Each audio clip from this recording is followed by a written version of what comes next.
Hi, everyone. Thanks for joining us. We're just going to give it another few seconds for people to enter from the waiting room.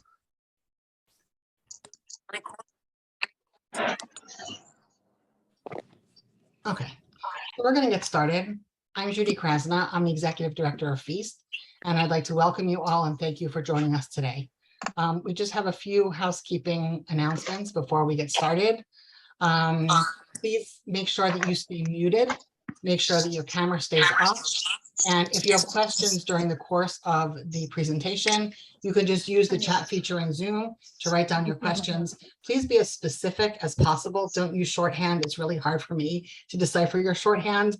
Try to write out the entire question. And I'm just going to introduce our speaker. Dr. Leslie Karwaski Anderson is a clinical associate professor, training director of disorders. I'm sorry, can you all mute yourselves, please? Everyone, can you?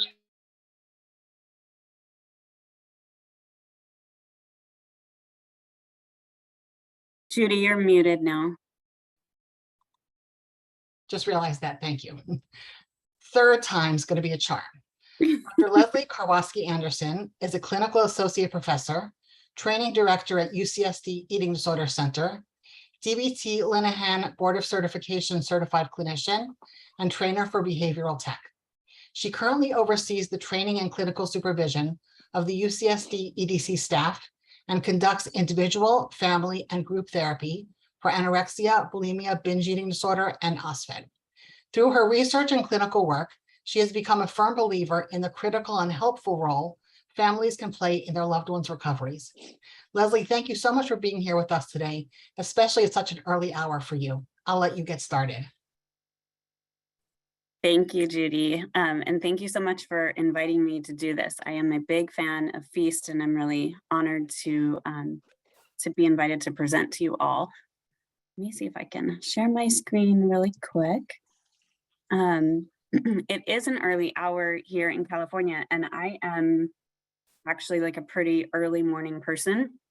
However, this morning, unexpectedly, my husband is on a work trip, so my 3 kids are running rampant in the house. So I apologize in advance for any interruptions that might occur. So as Judy said, I'm Leslie Anderson, and I am the training director and professor at UCSD Eating Disorder Center. And I'm going to be presenting today on dialectical behavior therapy and what can families take from DBT that would be helpful. And full disclosure, I was a DBT person before I was an eating disorders person. I came down to San Diego from Seattle, where I learned DBT with Marsha Linehan, who is the developer of this treatment. When I came to UCSD, that's when I first started learning about family-based treatment. And I am really a complete convert to family-based treatment. And I've been lucky enough to spend my career at UCSD thinking a lot about how DBT and family-based approaches can be integrated the most successfully for treating eating disorders. So DBT, for those of you who aren't familiar with it, this is a set of skills and strategies that was developed to help with emotion regulation. And part of helping people regulate their emotions is helping them communicate better and helping them be more effective in interpersonal situations. So the focus of this talk is really going to be on how do you reduce conflict and deal with the intense emotions that come up in a family context when somebody has an eating disorder. Okay, so when do emotions get intense, and when might conflict occur in the context of treating an eating disorder? And by the way, I'm kind of thinking right now, I know that people have different roles when it comes to treating eating disorders in this audience. I'll probably talk generally just about parents and kids, although obviously some of you might not be a parent, you might be in some other kind of caregiver role. And when I say kids, I mean kids of any ages, right? So some of you might be dealing with young teenagers or older teenagers or even young adults. But no matter the age of the person that you are trying to help with an eating disorder, I think that conflict and emotion dysregulation come up across these settings and many more, right? So I'm thinking about all right, in the context of a mealtime, there might be a conflictual type of interaction that arises because your kid is not wanting to eat what you're serving, right? Conflict comes up in terms of the idea of acceptance of the need for treatment. And so sometimes your kid might have a hard time accepting that they have an eating disorder at all, let alone that they need to go to treatment. Or maybe you feel like, well, we've accepted that we need treatment, but now it's like coming down to it's the day of and we need, you know, it's the day of and we need to actually leave and go to treatment, and your kid doesn't want to go. Other types of recovery tasks that come up. Recovery is hard work day in and day out, and conflict comes up in lots of different situations, right? Like somebody needs to eat more than what they want to eat, or they need to use a supplement, or they need to not exercise, or they need to plate their own meal, or they need to not plate their own meal. So lots of times that conflict can come up. And then sometimes you think you're in a situation that shouldn't cause conflict. I just want to encourage my kid and let them know I think they're doing a great job and that they're doing really well and I'm really proud of them. And all of a sudden that becomes a conflictual interaction because I've said the wrong thing. So DBT skills can be helpful in trying to navigate this minefield of eating disorder recovery. All right, so in this presentation, I'm going to give you a pretty quick background of DBT. I'm going to talk about how it originated and the structure and philosophy. Then I want to talk about this overarching concept of interpersonal effectiveness. And then I'm going to touch on the DBT skills that I find to be the most useful for helping families with communication.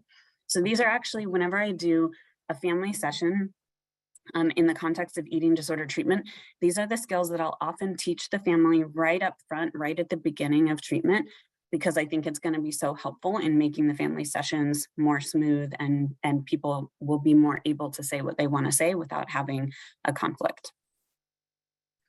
All right, so what is dialectical behavior therapy? DBT, as we will refer to it, it's a behavioral treatment approach. It's really focused first and foremost on specific behaviors that need to change. And in the context of an eating disorder, that's things like binging, purging, restricting, overexercise, laxative use, that type of thing. DBT was developed originally for people who struggle with suicidality and self-harm, but DBT takes an emotion regulation approach. So the assumption, like the underlying assumption in DBT, is that the behavior problems that you're seeing are related to somebody being emotionally dysregulated. And eating disorder behaviors are often related to emotion dysregulation. Not always, but we'll talk about that piece a little bit more.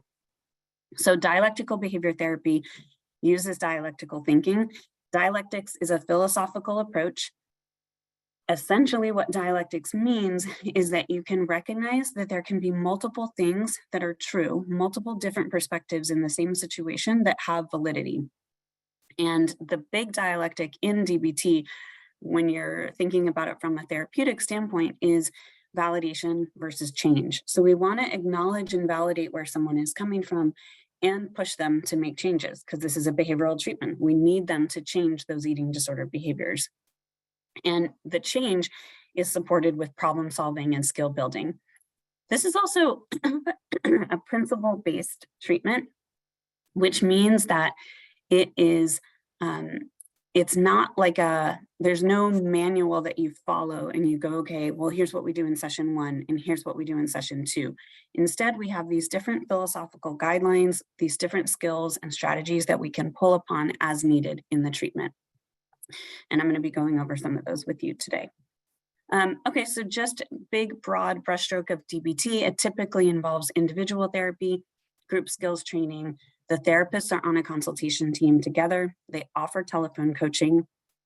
DBT, interestingly, when it was originally applied for adolescents, what was said was that parent training or family therapy was an optional piece. I don't consider it optional.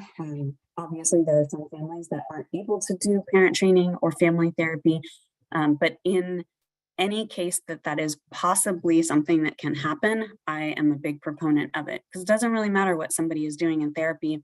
once a week for an hour, we really need to get that whole family involved in supporting and changing the dynamics behind their disorder. So this is the basic model of how eating disorder behaviors are related to emotions.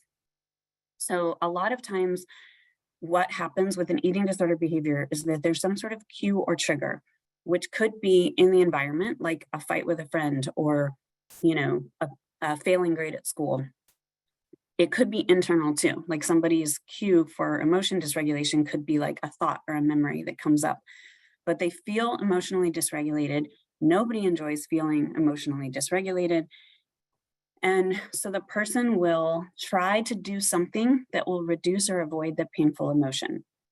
So traditionally, what we first noticed with DBT is that people would use things like self-harm and suicidal behavior.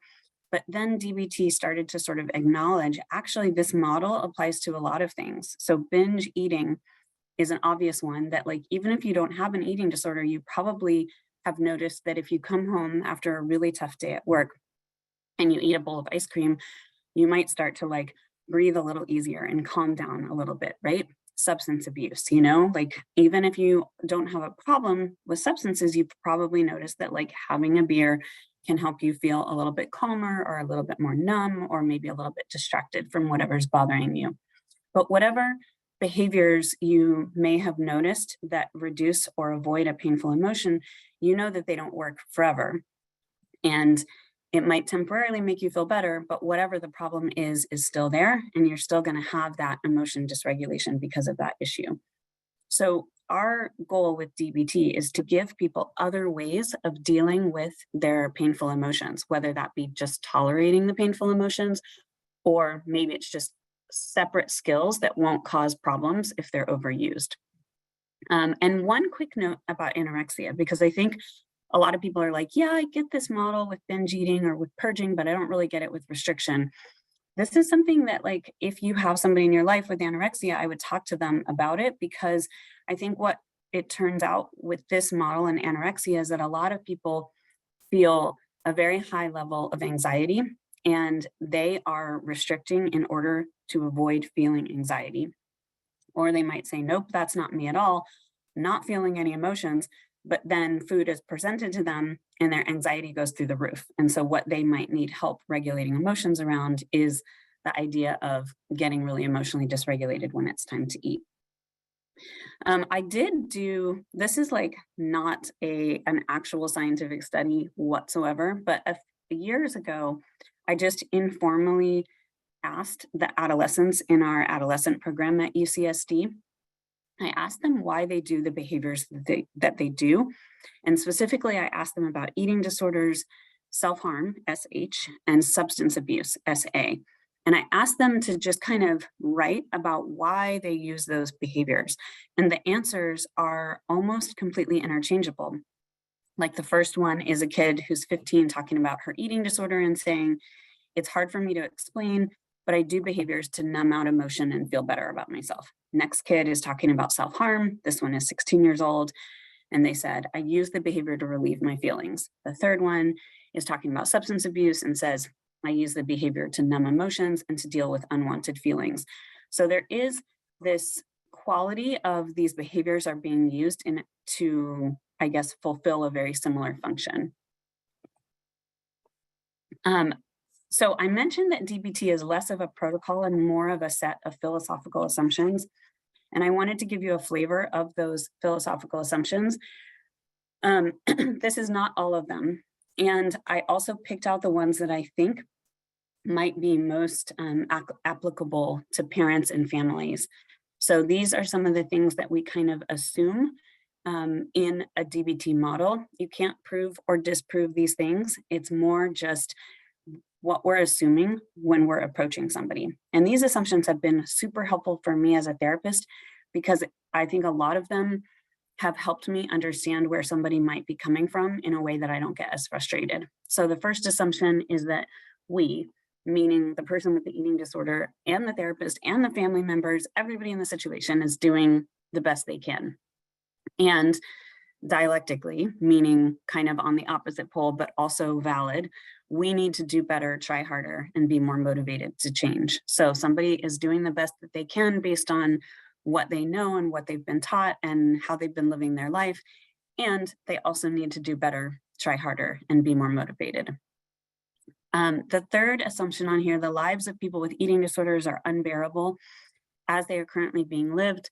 This philosophy has been so helpful to me because I have so many patients who really insist to me that their eating disorder is fantastic. It's not causing any problems. Like, this is part of the ambivalence of having an eating disorder. You know, it's different from like other disorders or other diseases where people are sort of unequivocally not wanting to have this thing in their life. A lot of times people with eating disorders, they're ambivalent in the sense that they see the eating disorder as a positive thing in certain ways, and they have a hard time admitting that it has in fact caused major problems for them.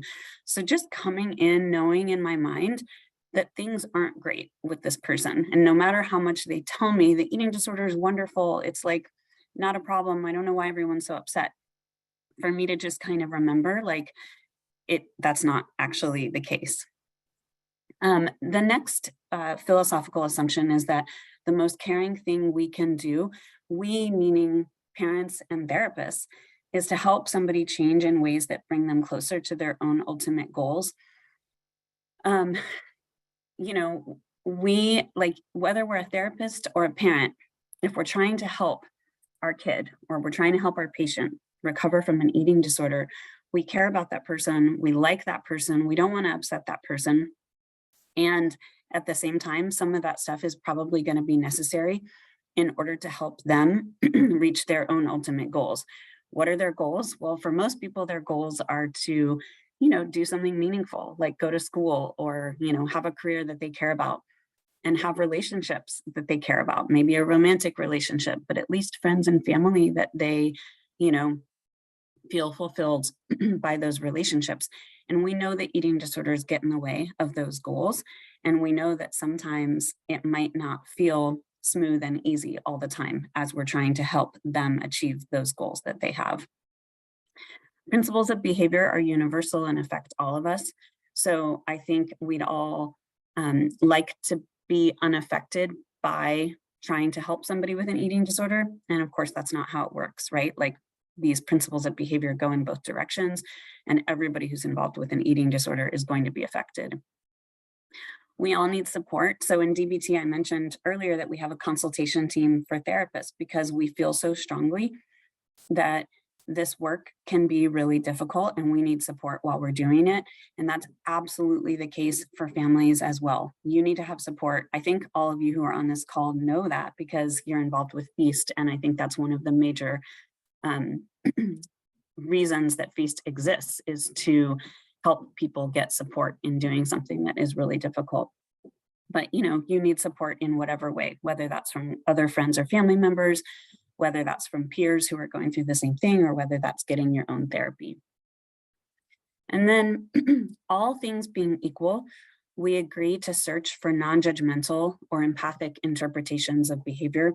This is basically saying that, like, the rest of the world might view something like an eating disorder as, you know, selfish or attention seeking, or you're doing that on purpose, you know, to like upset your family members. And from a DBT approach, we're really trying to be completely non-judgmental and remember that this person is doing the best they can. And it might not be working very well, but they're doing the best that they can.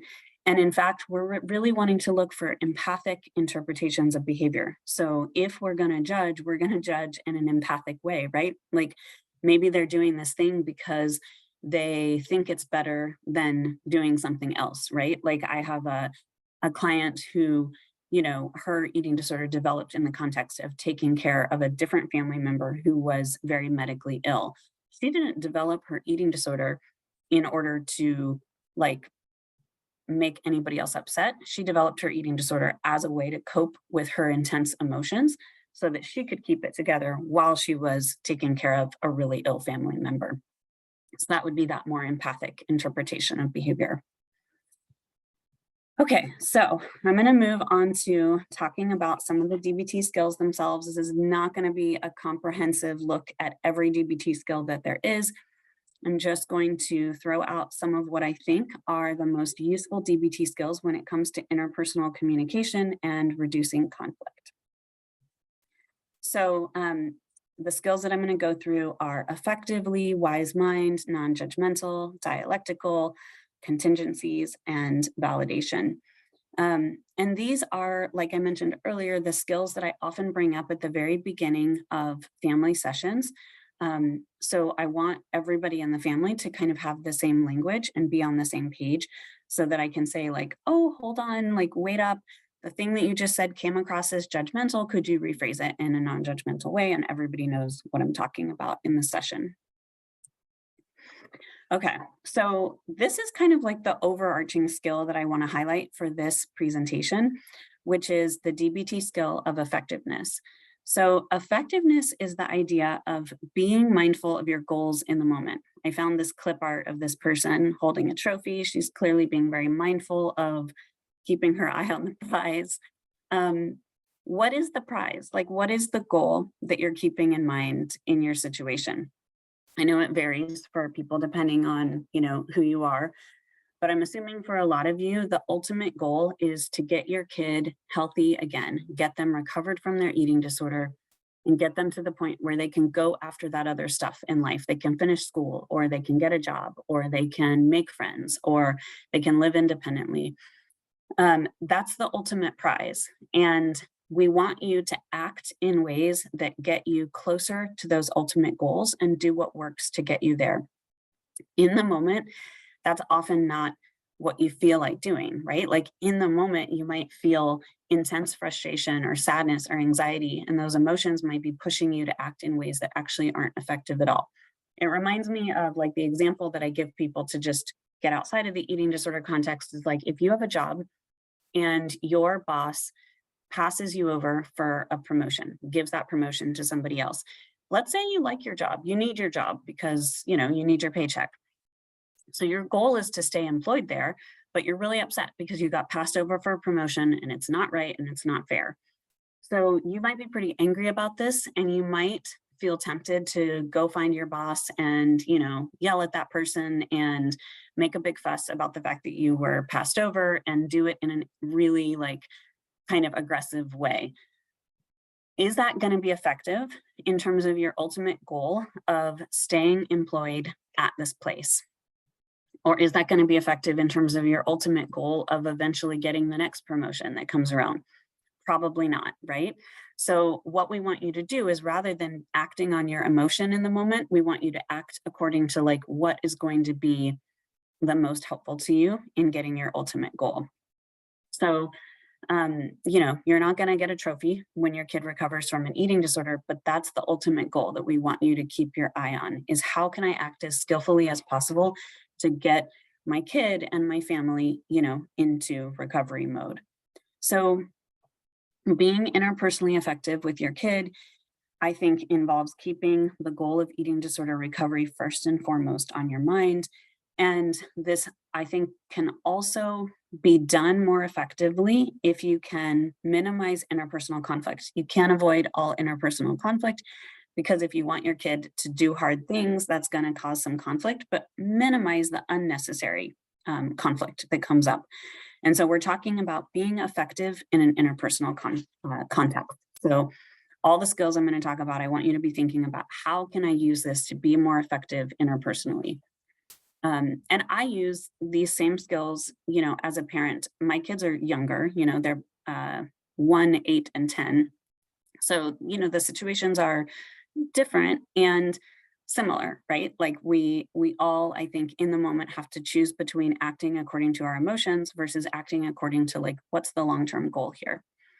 So the first skill that I want to highlight is the skill of wise mind. So wise mind is really one of these very fundamental skills. This is the idea of being aware of the state of mind that you're in at any given point in time. And mindfulness is all about sort of stopping and pausing and being in the present and knowing like, where are things at in this moment? Because you can't change the outcome of a situation unless you can stop and have that pause long enough to decide, how do I want to act, or how do I want to change the outcome in this situation? So wise mind particularly is about seeing, well, what state of mind am I in right now, which can then maybe give you a clue to what might need to change. So a lot of times people are in emotion mind. So they are like, their behavior is being driven by their emotions. So this is like when you're so angry that it's like you're not even really noticing that you're angry. Your voice is raised, right? Or you are stomping around or something like that.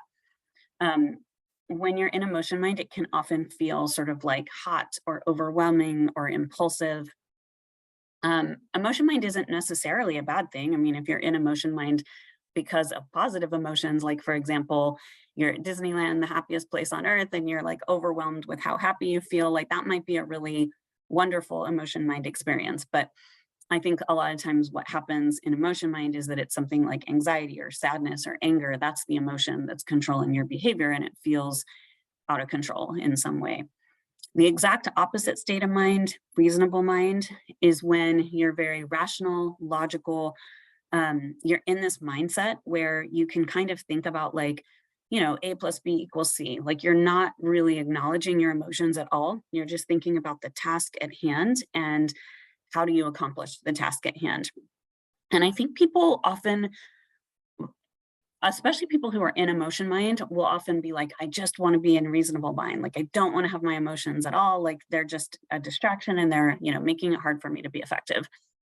Reasonable mind can seem like a great solution to that. But this is dialectical behavior therapy, and this is a dialectic. Reasonable mind and emotion mind are these two extreme opposites. And when you're in reasonable mind, you're not acknowledging emotions at all. You're often sort of like squashing your emotions down to the side, or trying to ignore them. And that often means that your emotions will sort of come up when you least expect them. Or maybe what it looks like to somebody else is that, oh, you're in reasonable mind, you don't have any emotions, like you don't understand what I'm going through. Like your lack of acknowledging emotions can maybe at points be off-putting to somebody else, especially if that person is really feeling emotional themselves. So the sort of synthesis between reasonable mind and emotion mind is wise mind. And wise mind as a state of mind can often feel like you're in touch with your values, you're in touch with maybe a wisdom that is deeper than just that moment. You're able to see the value of thinking very reasonably, and you're also able to see the value of emotions. You're able to acknowledge emotions. It can feel like a middle path between these two extremes. So how do you get into wise mind? There are some exercises for practicing wise mind on this page. And these exercises, I kind of color coded them. The top 4 are breathing exercises. So they are essentially using your breath to get grounded in the moment and maybe access some of that wisdom, maybe access some of that effectiveness. Like, what do I really want in this situation? Not what are my emotions telling me I want, but what do I really want in this situation? The blue wise mind exercises are questions that you can ask your wise mind in the moment. So you can ask yourself, like, am I in wise mind right now? Or I can direct a question to my wise mind and say, like, wise mind, what do you think I should do right now? And I think as soon as you're thinking about what wise mind would do, that's sort of automatically going to ground you to a point where you're no longer like purely in emotion mind. The last 2 exercises are visualization exercises. Some people are into imagery and visualization and some people aren't. But if you're into imagery, the first one is envisioning a stone flake on a lake, like a really thin, light stone, piece of stone. So not like a big like boulder that just directly sinks, but something that sort of slowly makes its way to the bottom of a lake. And if you think about like the top of a lake, there's waves, the water's moving. And as that stone sort of slowly settles towards the bottom of the lake, it reaches a point where things are much more still and deep and calm. Or you can walk down spiral stairs. So sort of mindfully in your head, walk down one step at a time towards like a more grounded or calm place within. So any interpersonal situation, I want you to be thinking about what state of mind am I typically in interpersonal situations? Do I kind of lead with my emotions and that like dictates what's going on? Or do I get in there and just try to be like just by the book, very fact-based? Are those approaches working? And if maybe those approaches are too extreme, how could I use wise mind to like get what I want when I'm dealing, with a difficult interpersonal situation? And by get what I want, I don't mean that like get what you want only. I mean, get what I want as in what's the ultimate goal? The ultimate goal is to get your kid healthy and in recovery. All right, the next skill I want to go through is non-judgmental. So I mentioned this one earlier. Eating disorders can bring up all sorts of judgments. I think our society has lots of judgments about eating disorders. Providers, unfortunately, have lots of judgments about eating disorders. People with eating disorders have lots of judgments about themselves. They have lots of judgments about food, about their body. They're comparing themselves to other people. There's judgments all over the place. And as a parent or caregiver of somebody with an eating disorder, it's not that helpful for you to sort of have those judgments in your mind when you're trying to like help somebody with an eating disorder, right? Like if you're thinking in your mind, this is selfish, or this behavior is obnoxious, or this person is doing this on purpose to drive me crazy, that's probably just going to raise your level of emotions and make it harder for you to help the person. So we want you to practice a non-judgmental stance. And the other thing I'll say that's helpful about a non-judgmental stance is like as a parent or caregiver, you're also role modeling for your kid. So, this goes to the point of like you practicing a non-judgmental stance towards yourself. So practicing a non-judgmental stance towards your own body, or, not sort of going on and on about like how you screwed up something and what a terrible person you are, because we want to role model for our kids to be less judgmental of themselves. So essentially, judgments are sort of labeling things as, good or bad, labeling things as, ugly or pretty, labeling things as right and wrong. A lot of times our judgments towards the world, I think, are our way of not accepting things that we don't like. So we all make judgments. That's just part of being human. I could imagine that from like a evolutionary perspective, maybe as, I don't know, cave people, it was really important that we make snap judgments because that was part of survival. You would see an animal in the woods and you'd have to make a snap judgment about whether this animal was going to, potentially hurt you, and what are you going to do about that. In society now, I think we don't need to make nearly as many judgments as we actually make. And the problem with judgments is that we can like buy into them and forget that they're just judgments and that they aren't, actually the truth. I think judgments also feel satisfying in a way. So I always give this example of like, I was getting on the highway outside of where I work one day, and there's an on-ramp. It's like the 805 is close to my job. So there's this on-ramp to the 805, and there's 2 lanes of traffic on the on-ramp, and there's always a lot of cars. And so you're like moving really slowly on the on-ramp. So I was in the right-hand lane and I look over, we're moving really slow. And the person in the car next to me, this woman, she had a paperback novel. She's reading the paperback novel on her steering wheel while she's driving. And I started having all these judgments, like, what an idiot, like what's wrong with her? She's going to cause an accident. Why is she, reading a book while she's trying to drive? I'm not proud of these judgments, but this is what's popping into my head. And I kept looking over at her, judging her. I wasn't saying any of this stuff out loud. I was just like looking at her and judging her in my mind. And I did this for a few minutes. And then I was like, what am I doing? Like, why am I looking at this person and trying to catch her eye? I never did catch her eye, of course, because she was like too distracted reading her book. But I was like, why am I trying to catch her eye right now? And it was because I sort of felt like, well, if I'm judging her, then she's going to catch my eye and she's going to realize I'm judging her. And then she's going to realize she's doing something wrong and she's going to stop doing it, which is like obviously not true on a number of levels. Like I said, she never even did catch my eye because she was too busy reading her book. And at some point I realized me judging her is actually if anything is going to cause unsafe driving, it's me trying to look at her and trying to catch her eye. It's not going to actually be helpful. And it's also sort of like raising my emotional intensity in a way that's not necessary.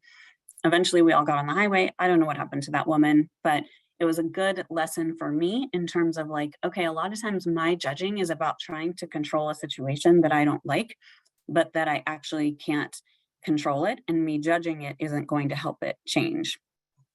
So a note about judgments, having values, having emotions, having preferences, those are not the same as judgments, right? Like judgments are when you apply sort of a label to something as though everybody else in the world agrees with you about this label. A preference or an opinion is when you state like, I don't like this, or it makes me feel upset when this happens. So it's, if there's an I statement involved, chances are you're taking it out of that like sort of universal judgment place and into something that you're owning more. So judgments are really helpful for navigating interpersonal situations, because if you're judging somebody, you're going to put them on the defensive and they're going to be a lot less able to take in what you're saying. And you're going to be less effective as a parent or, in your ability to help that person, because if your emotional intensity is going up, you're not going to be as helpful. You're not going to be as effective. Okay. Validation. So validation is one of the major skills in DBT. Validation is actually part of the give skills in DBT for anybody who's familiar. So the give skills are a whole set of skills which are dedicated to maintaining relationships in a positive way with other people. And the validation part is validating the other person without judging them. So validating where they're coming from, acknowledging where they're coming from. I do have a quick video that I will, let's see if I can share it and show you my validation. It's not my personal validation video, but if any of you have seen the movie Inside Out, there's a great example of validation here.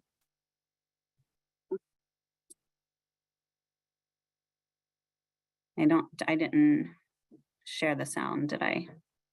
Hold on. Share sound.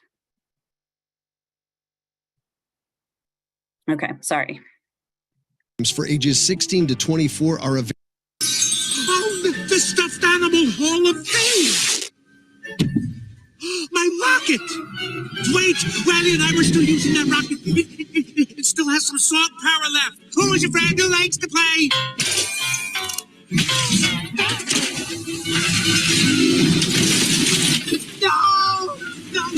No, you can't take my rocket to the top. Riley and I go to the moon. Riley can't be done with me.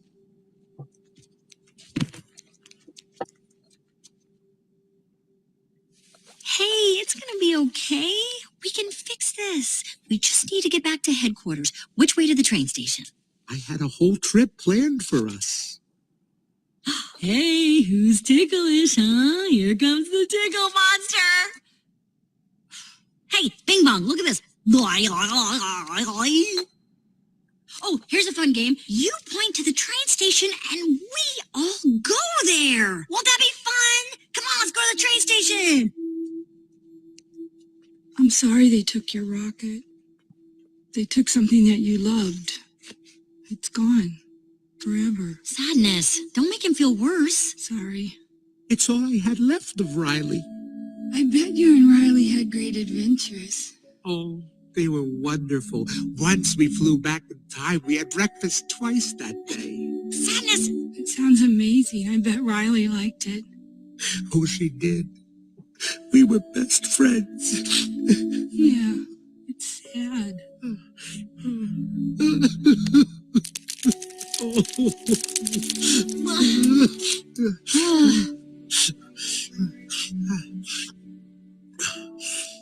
I'm okay now.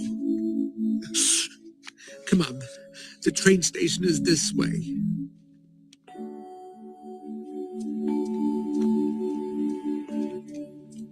How did you do that? I don't know. He was sad, so I listened to what... Hey, there's the train.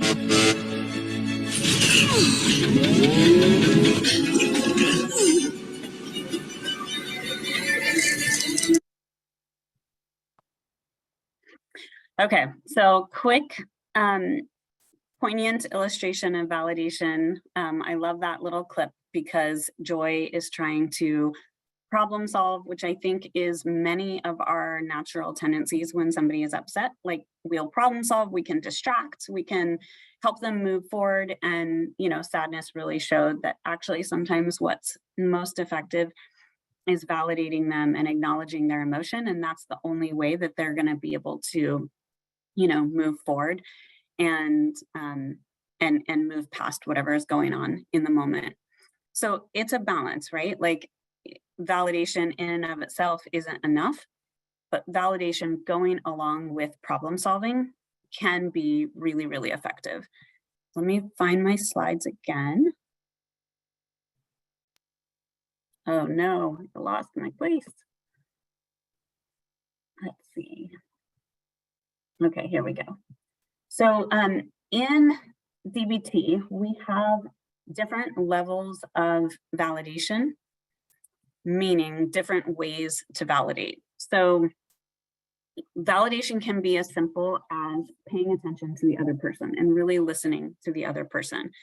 Validation can also be as simple as reflecting back and just more or less repeating what it is that you heard the person say.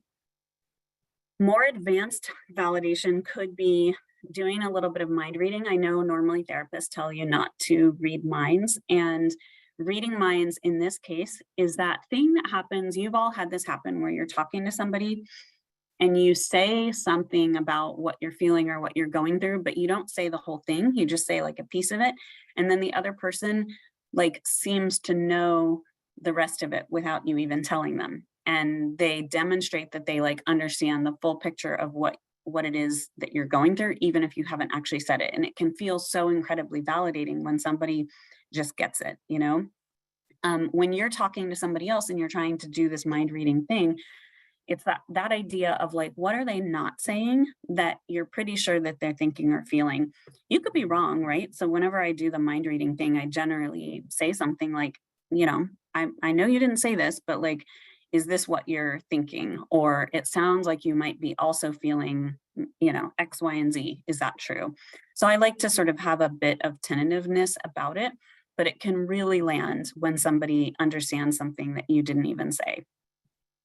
The fourth level of validation is understanding in the sense of that person's like history or biology. So, you know, it's like having a really perfectionistic kid who gets a 99 and not 100 on a test, and you say, I know, like you are very perfectionistic and you really have high standards for yourself. I see why, you know, you're disappointed that you didn't get 100.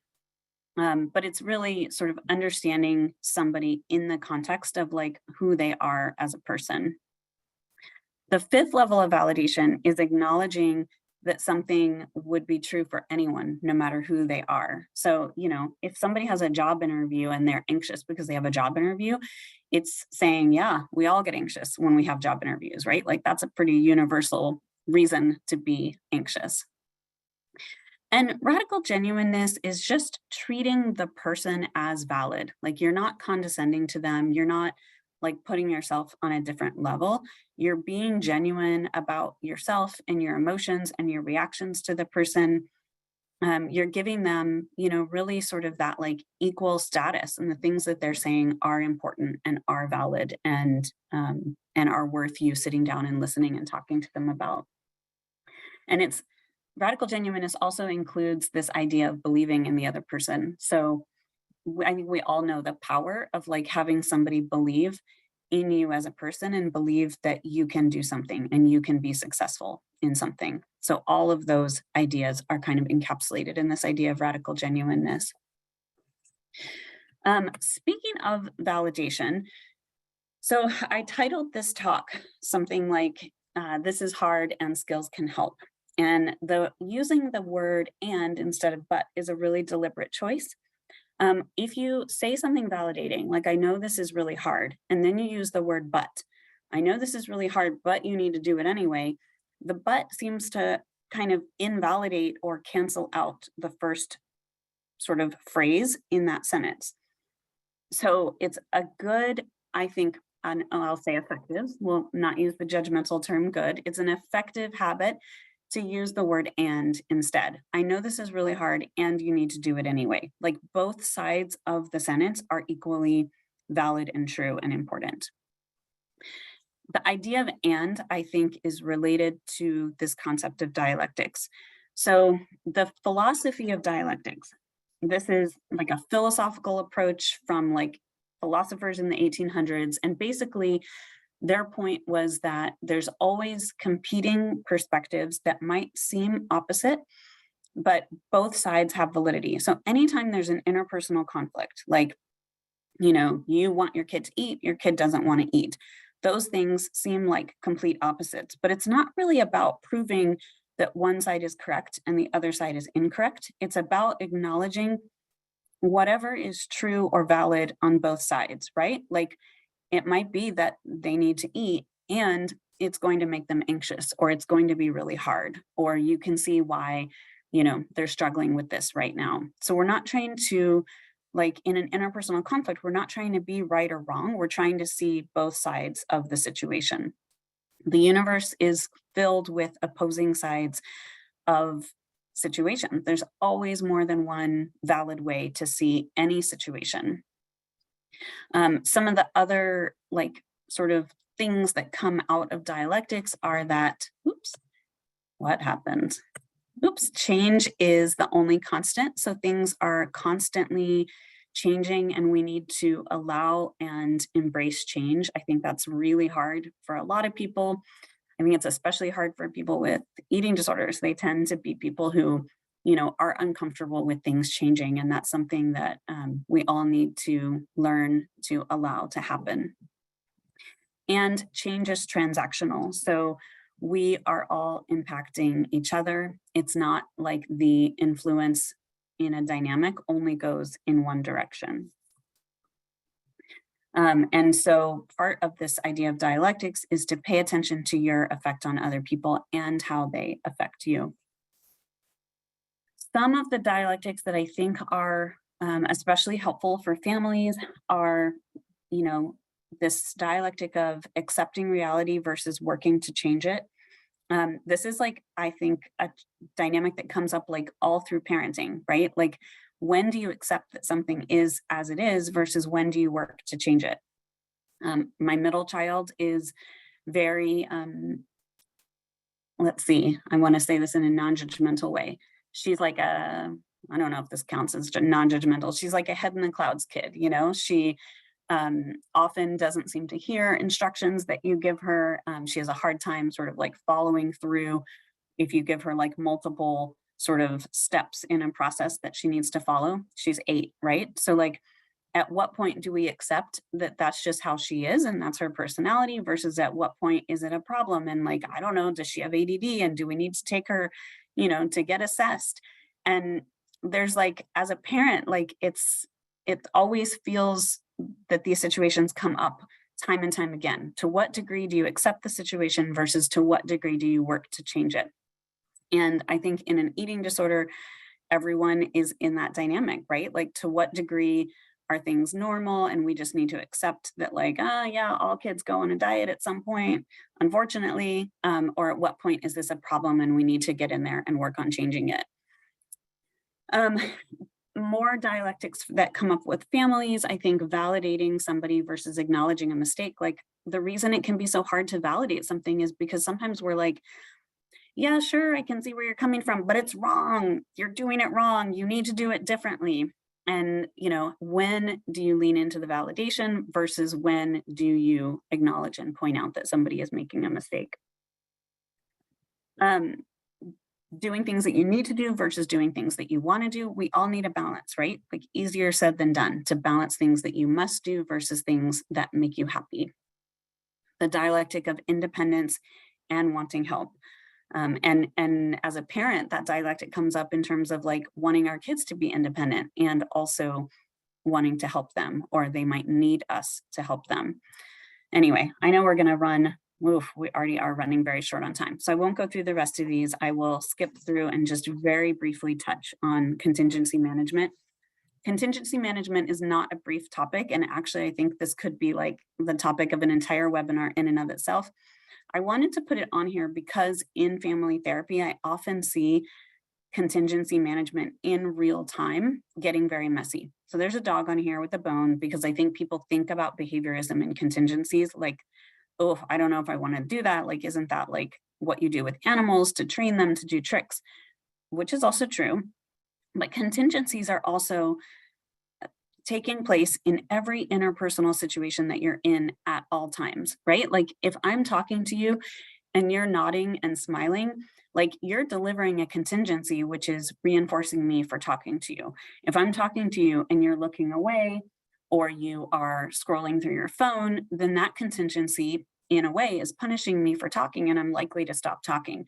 And so, you know, even if we don't really like the idea of using contingencies in interpersonal relationships, they are at play all the time. Everything that we do is based around contingencies for each other's behavior.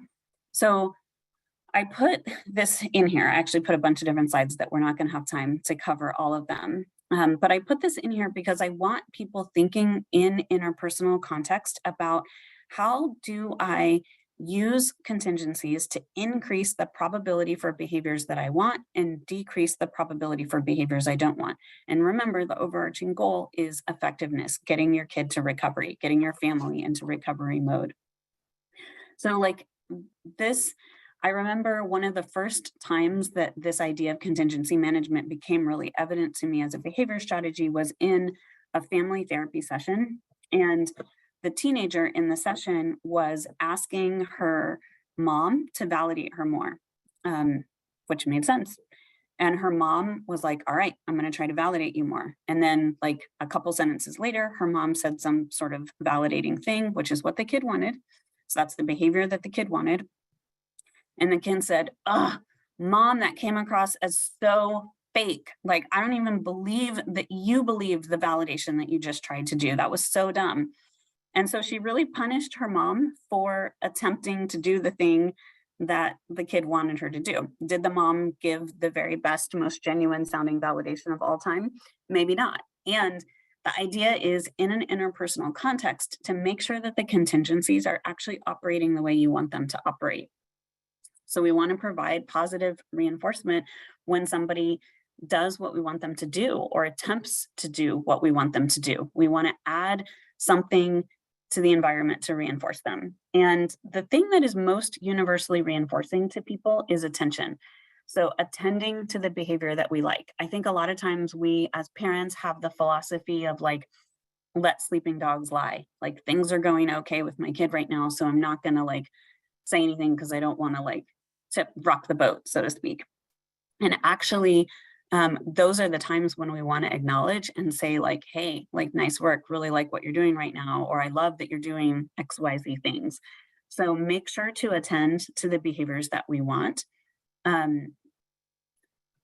We don't have enough time to go more into details here, so I'm just going to keep skipping through. Punishment, similarly, there's all sorts of ways you can use punishment as a parent, but the most powerful way to use punishment is either to withdraw attention when somebody is doing something that you don't want them to do, or to change the quality of the attention that you're giving. So, you know, this sort of overarching idea in like parent management training is to choose the top behaviors that you care about the most and kind of like pick your battles and like not necessarily attend to other behaviors. If you're working on helping your kid with their eating disorder and making sure that they're stopping eating disorder behaviors, I would kind of just lean towards ignoring the fact that their room is like a complete crazy mess, because that's just not the top behavior that you want to worry about right now. And we just want to like withdraw attention from their room rather than like trying to get involved. With punishment, if you can ignore a behavior, that's the best way to do it. But there's a lot of behaviors that you can't ignore, right? And so then one of the important things is like the quality of attention that you pay to something. So, you know, self-harm is a behavior that we all want our loved one to stop doing if they are in fact doing that. And we can't just ignore it, but we can attend to it in a specific way, which is rather than being like really, really warm and reinforcing about the behavior, we can attend to it in a more neutral or slightly cool tone so that we're not accidentally reinforcing the behavior that it is that we want to stop. Okay. We're gonna run out of time for this stuff. I'm so sorry. These are just kind of the like take-home messages from contingency management. So for reinforcement, give your attention and acknowledgement to the behavior you want to see more of. In terms of punishment, don't attend to the small things that you don't like. Pick your battles. If you can't ignore a behavior, pay attention to how it is that you are attending to it and consider doing that in a more neutral, less warm way. In terms of shaping behavior, acknowledge and attend to somebody making steps in the right direction. So don't wait for perfection, and instead make sure that you're acknowledging and attending to them making attempts to do the behavior you want them to do. And then in terms of extinction, if you're withdrawing attention from something, so if every time your kid gets angry at you, you give in and give them what they want, and then you decide to extinguish that behavior and like no longer give them what they want when they get angry and yell at you, you can expect that there's going to be a burst of behaviors. So extinction or contingency management in those situations is really more of a long game. It's not like you're going to get, you know, instantaneous results. Okay, that was way too brief. I'm sorry about that. Conclusion, I know what you're going through is really, really hard. I think being a parent or a caregiver of somebody with an eating disorder is one of the most difficult things there is. There certainly is no parenting manual for this kind of situation. And skills can help, I think, in certain situations, at least minimize some of that conflict and emotionality that inevitably comes up. Okay, we do not have much time left, but 3 minutes. Sadly, I don't really think we have any time for questions because I don't think you can answer anything that fast. So first of all, I just want to say thank you. And I want to apologize. There are people who are going to see this recording that tried to get into the webinar. We did upgrade our Zoom package, but Zoom didn't get the message. So unfortunately, we could only have 100 people, and there were more than 100 people trying to get in. So we truly apologize for that. And the webinar recording will be available within the next few days. So if there's somebody, if you were here at the webinar and there's somebody in your family who you really want to watch it, it will be on the F.E.A.S.T website. If you want to watch it again, it'll be on the F.E.A.S.T website. So don't fear, if you missed it, you can still see it. It won't be live, but we don't have questions anyway. Regarding the questions, Dr. Anderson has agreed to answer questions in writing at some point after the webinar. There are not that many, but there are some really, really good questions. So please don't worry, you will get responses to your questions, not here live, but they will come.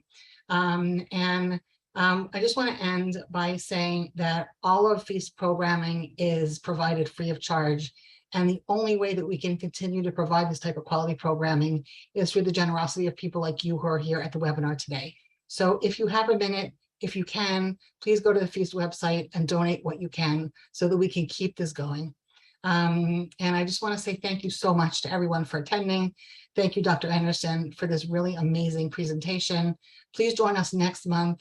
Our next webinar is on November 9th at 1 p.m. Eastern Time, US. The title is Guided Self-Help, Family-Based Treatment for Adolescents with Anorexia Nervosa. What is it and who is it for? By Dr. Jim Locke. It's going to be an amazing webinar and we hope you can join us. So thank you, everyone. Have a great rest of your day and we'll see you next month. Thank you, Judy. Thank you so much for having me.